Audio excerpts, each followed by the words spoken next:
Title: From Broken to Beloved. Chapter 1: A Rough Beginning. The first thing Max remembered was the cold.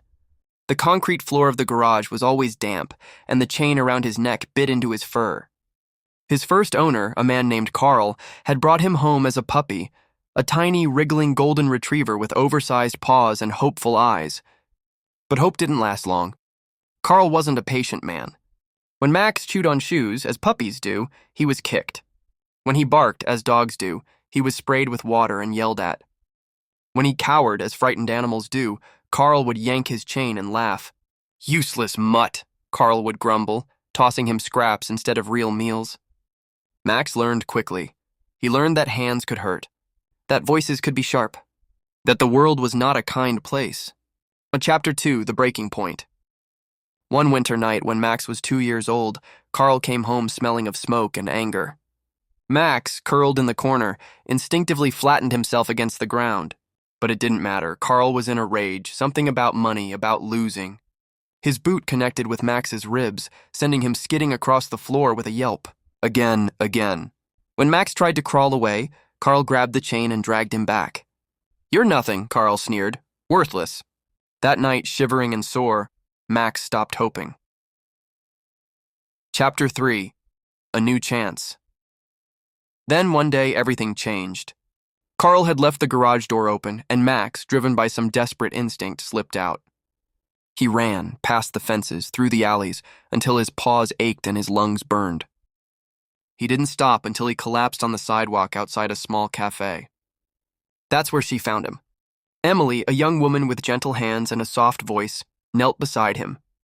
Max flinched, expecting pain, but instead, warmth. A blanket, a whisper. "Oh, sweetheart," she murmured. "What happened to you?" Max didn't understand the words, but he understood the tone. For the first time in his life, someone spoke to him like he mattered. Chapter 4: Learning to Trust. Emily took him home. Her apartment was small but warm, filled with soft blankets and the smell of something delicious cooking. Max hesitated at the doorway, his tail tucked between his legs. "It's okay," Emily said, sitting on the floor instead of looming over him. "You're safe now." Days passed. Weeks. Max didn't know what to do with kindness. When Emily reached to pet him, he cringed. When she offered treats, he took them gingerly, as if waiting for a trick. But Emily never lost patience. She sat with him for hours, reading aloud, so he could get used to her voice.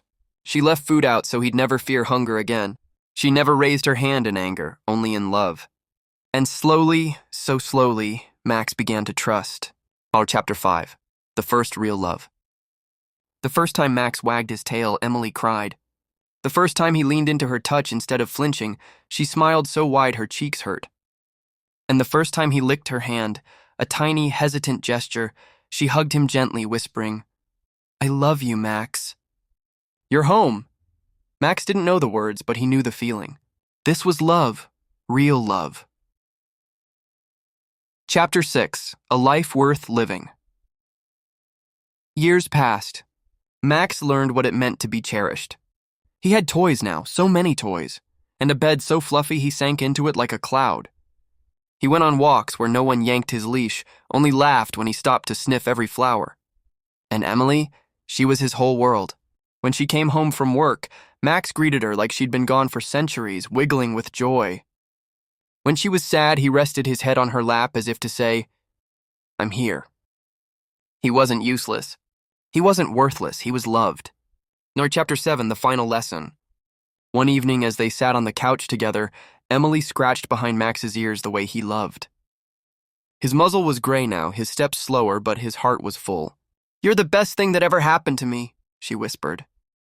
Max licked her hand, his eyes full of devotion.